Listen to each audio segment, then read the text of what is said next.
Salam sejahtera semua. Hari ini kita akan menyambung apa yang telah kita pelajari di bab 7 yaitu pelan dan donghakan. Oke, pada 7.1 Anda sudah mengetahui apa itu unjuran ortogon. Untuk kali ini kita akan continue dengan 7.2 di mana kita akan mempelajari apa itu pelan dan donghakan. Sebenarnya mereka ini ada kaitan sebenarnya. Oke, apakah itu pelan dan donghakan? Oke, sebelum ini Anda telah pelajari bahwa unjuran ortogon bagi satu objek atau pejal boleh dilukis pada sata mengufuk, perhatikan perkataan mengufuk, dan juga sata mencancang. Oke, untuk just mau recap balik, ini adalah sata mengufuk, yang ini dikenali sebagai sata mencancang. Jadi ada dua, ini mengufuk, mencancang dilihat daripada sini. Oke. Jadi unjuran ortogon pada sata mengufuk yang dilihat dari pandangan atas, mata ada di sini, dikenali sebagai pelan. Apa yang kamu nampak dari atas dikenali sebagai pelan. Manakala unjuran ortogon pada sata mencancang yang dilihat daripada pandangan sisi ataupun pandangan hadapan dikenali sebagai donghakan. Jadi itulah kita punya tajuk hari ini, pelan dan donghakan. Kenapa pentingnya pelan dan donghakan ini? Adalah untuk memberi kita lukisan yang tepat dan memberi maklumat berkaitan dengan reka bentuk dan saiz satu objek. Oke, ini biasanya pelan dan donghakan ini banyak digunakan dalam bidang kejuruteraan, misalnya membuat rumah dan sebagainya. Kita perlukan lukisan. Jadi satu standar lukisan itu perlu dibuat supaya orang lain juga bila melihat lukisan tersebut akan paham.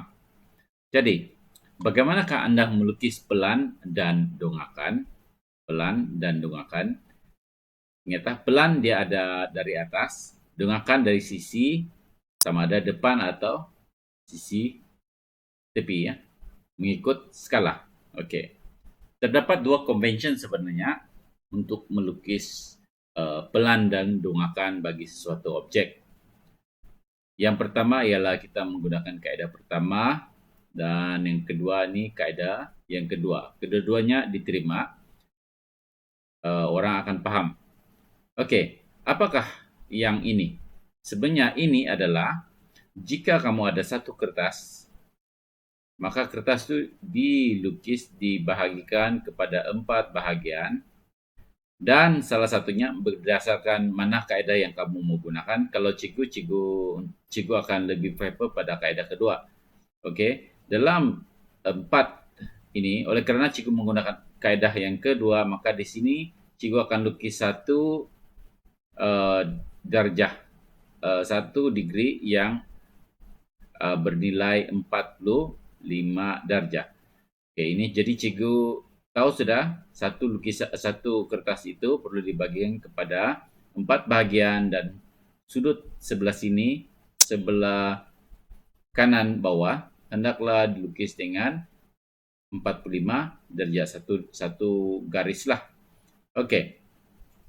Nah, untuk yang di bawah itu, kita hendaklah, oleh karena cikgu selepas ini cikgu akan bercakap dengan menggunakan semuanya daripada kaedah 2. Kaedah pertama kita tidak gunakan, meskipun ianya boleh juga digunakan. Tapi untuk pembelajaran hari ini dan seterusnya, kita stick to one method, yaitu kaedah yang kedua.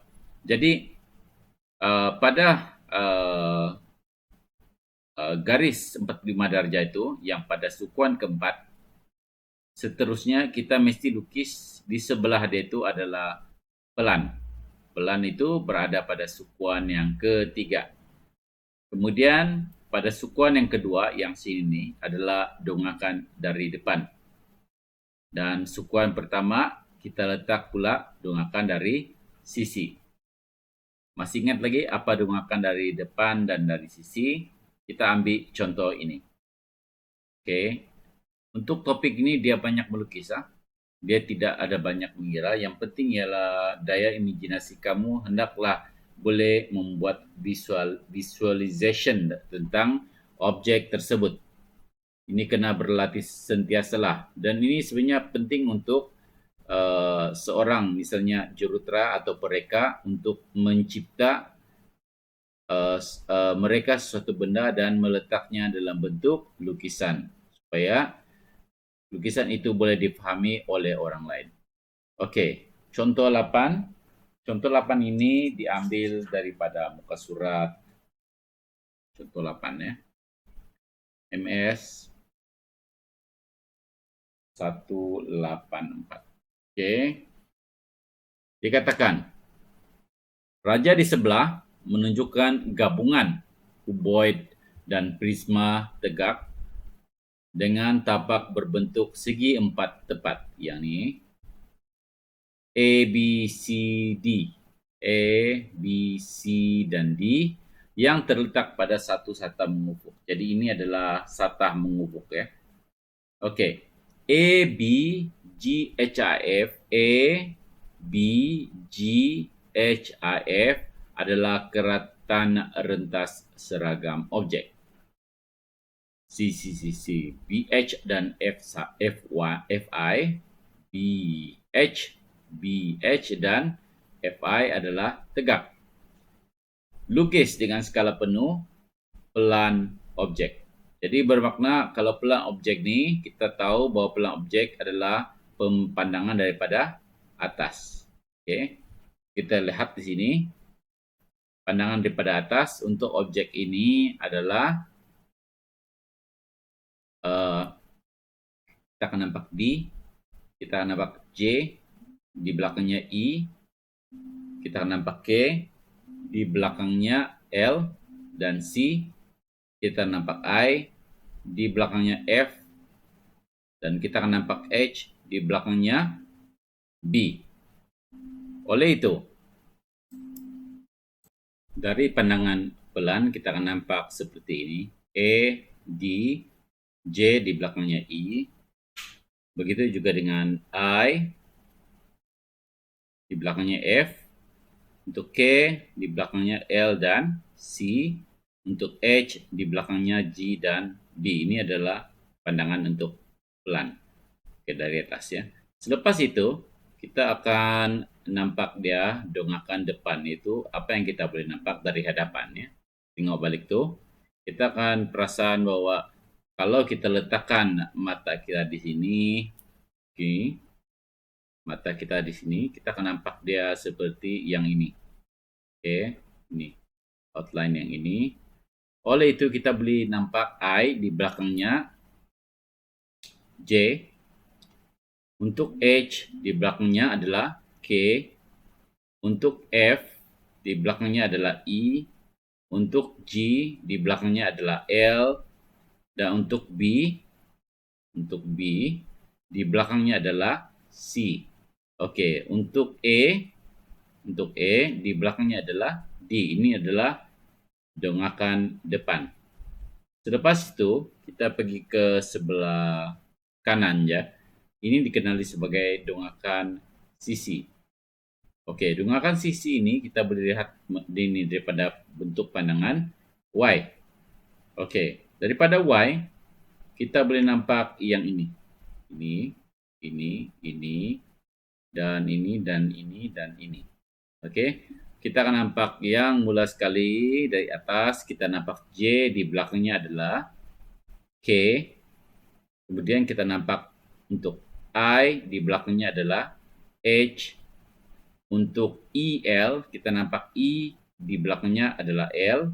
Untuk FG nampak F di belakangnya adalah G. Okey, untuk D di belakangnya adalah D, di belakangnya adalah C. Dan untuk A di belakangnya adalah B. Jadi kita boleh lukis itu. Kemudian yang paling penting ialah selepas kita melukis pelan objek, dongakan objek dari arah X dan arah Y, maka seterusnya apa yang kita perlu buat ialah kita perlu pindahkan dimensi-dimensi ini ke dalam lukisan itu tadi. Contohnya, kita lihat di sini ada beberapa dimensi yang diberikan.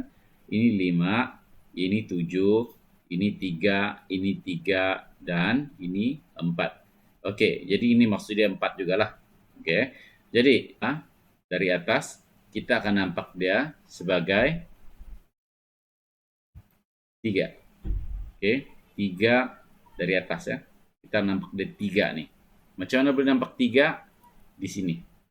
Oke, ini kita tahu 7 tolak dengan 4, kita akan dapat ini adalah 3. So, kita tulis 3. Selebihnya adalah memandangkan ini 4, maka kita transfer saja dimensi 4 itu di sini. Untuk pandangan donghakan depan, kita ada beberapa dimensi. Yang pertama sekali daripada hadapan, yaitu kawasan daripada ini, kita boleh nampak 4 cm yang ini. Jadi kita transfer saja 4 cm itu ke sini. Kemudian daripada 7 kita letak di sini. Oke, lepas itu untuk 3 kita transfer 3 itu ke sini. Untuk 3 yang di atas pula, di antara H dan G, kita letak di H dan G juga. Selesai. Oke, kemudian kita lihat pula dimensi untuk donghakan sisi. Untuk donghakan sisi, kita melihat donghakan sisi. Oke, oleh itu, kita boleh nampak 5 cm di E ya, D dan E 5 cm, jadi sama juga yang di atas. I, F pun 5 cm, J, I pun 5 cm.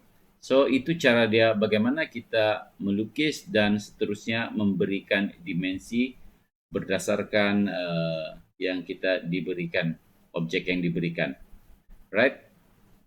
Jadi, itu adalah pengajaran untuk hari ini. Jadi untuk latihan hari ini, lihat pada uji minda 7.2e, muka surat 185. Di sini diminta untuk diberikan satu objek dan diminta untuk melukis pelan prisma, donghakan prisma dari arah X, yaitu sini, dan donghakan prisma dari arah Y. Kemudiannya yang paling penting ialah lukis dengan skala penuh. Jadi apa yang skala yang boleh dilihat, sekiranya selepas kamu melukis begini dan kamu melukis yang pelan, di sini adalah depan dan juga sisi, kamu hendaklah memberi dimensi yang betul berdasarkan dengan objek ini. Sekian dan terima kasih.